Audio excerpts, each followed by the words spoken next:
महाकुंभ आयोजन भी चल रहा है, इसी बीच काशी पहुंचे हैं। आपने आह्वान किया है काशी वालों से कि आप बांग्लादेश में सैन्य कार्रवाई कराएं जिससे वहां पर एक अलग हिंदू देश का निर्माण हो सके। क्या प्रमुख वजह है? देखिए, जिस तरह से वहाँ हमारे हिंदुओं का नरसंहार हो रहा है, अगस्त से लेके आज तक नरसंहार रुका नहीं है। कोई दिन ऐसा नहीं जाता जब हजारों की तादाद में वहाँ हिंदू मारे नहीं जाते। हमारी बहन बेटी, छोटी छोटी बच्चियाँ, 3-3, 4-4 साल की बच्चियों से सामूहिक बलात्कार नहीं होते। हमारे मठ मंदिर तोड़े नहीं जाते। केवल खबरें तो छिप रही हैं, लेकिन ये गंदगी तो रोज हो रही है ना। तो वो अगर वहाँ का हिंदू आज मारा जाएगा, 10 साल बाद यहाँ मारा जाएगा। वहाँ सैन्य कार्रवाई होकर ये गंदगी रुकनी चाहिए, हिंदुओं का नरसंहार रुकना चाहिए और सैन्य कार्रवाई के बाद वहाँ एक हिंदुओं का देश बने। और काशी के लोग इसमें विशेष योगदान करें, क्योंकि काशी के लोगों ने तीसरी बार भारत के प्रधानमंत्री को संसद में भेजा है। काशी के लोगों के चरणों में ये निवेदन लेकर आए हैं हम। महाराज जी, बदलती नीति की बात कही जा रही है। कहा जा रहा है कि इस बीते 10 सालों में भारत की एक आक्रामक नीति रही है, लेकिन विदेशों के खिलाफ, अलग अलग देशों के खिलाफ कहाँ आक्रामक नीति रही है? भारत ने तो कहीं कोई आक्रामक नीति नहीं तय करी। एक सर्जिकल स्ट्राइक को मान लो, भारत ने क्या आक्रामक किया? कुछ भी आक्रामक नहीं किया। भारत की तो बड़ी ही टुच्ची सी विदेश नीति रही है। आक्रामक विदेश नीति देखिए इजराइल की। उनके कुछ लोगों की हत्या हुई थी और उन्होंने कई देश मिट्टी में मिला दिए। इसे कहते हैं आक्रामक नीति। आक्रामक नीति है रसिया की, जिसने यूक्रेन को बिल्कुल धूल दूसरित कर दिया। इसे कहते हैं आक्रामक नीति। ये क्या आक्रामक नीति हुई? बयानबाजी होती है। बयानबाजी में क्या आक्रामक है?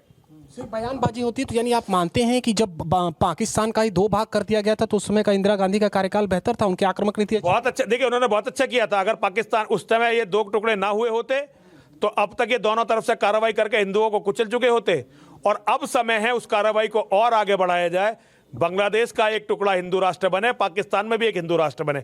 उस कार्रवाई को और आगे बढ़ाया जाना चाहिए। और मैं काशी के निवासियों से अनुरोध करता हूं कि वो इसके लिए नरेंद्र भाई मोदी पर उचित दबाव बनाएं। बांग्लादेश से जो भी तस्वीरें आई, चाहे धार्मिक स्थलों पर हमले की बात हो या बच्चों पर वहां पर या धर्माचार्यों पर वहां पर, आप बतौर एक धर्माचार्य क्या आपके अंदर मन में आया कि वहां से जो तस्वीरें आई उसके बाद? अति क्रोध, अपनी नपुंसकता पर, अपनी कमजोरी पर, दूसरों पर नहीं। मेरी नपुंसकता, अगर मेरे में जान होती तो मुझे बंदूक लेकर बांग्लादेश पहुंच जाना चाहिए था। अगर मेरे में दम होता तो मुझे जो भी मेरे पास हथियार है उन्हें लेकर बांग्लादेश पहुंच जाना चाहिए था अपनी बहन बेटियों को बचाने के लिए। लेकिन एक नपुंसक नरसिंहानंद केवल जुबान चलाने के अलावा कुछ भी नहीं कर सकता। इसका अपने जीवन के अंतिम समय तक मुझे अफसोस रहेगा। एक अंतिम सवाल, मुंबई से भी एक खबर आई, सैफ अली खान पर हमला हुआ है और उनके जो आरोपी है वो बांग्लादेश से उसका कनेक्शन आ रहा है। देखिए, मुसलमान तो आपस में लड़के ही मरते हैं, तो दुनिया का नियम है। और सैफ अली खान के बारे में मुझसे कुछ मत पूछिए। सैफ अली खान सनातन धर्मियों का शत्रु है। उसने अपने बेटे का नाम उस तैमूर के नाम पर रखा जिसने लाखों करोड़ों हिंदुओं की बहन बेटियों की इज्जत लूटी, जिसने लाखों करोड़ों हिंदुओं की गर्दनें काटकर उनके सिर की मीनार बनाई। उसके नाम पर अपने बेटे का नाम रखने वाला सैफ अली खान नाम, वो तो मेरी घृणा तक का पात्र नहीं है भाई। वो या उसकी पत्नी जो करीना है, वो मेरी मतलब संपत्ति तो छोड़ दीजिए, मैं उन्हें अपनी घृणा तक का पात्र नहीं मानता। मैं उन पर कोई चर्चा नहीं करना चाहता। चलिए, शुक्रिया बातचीत के लिए। तो ये थे हमारे साथ यति नरसिम्हानंद गिरी, जिन्होंने तमाम विषयों पर बातचीत की।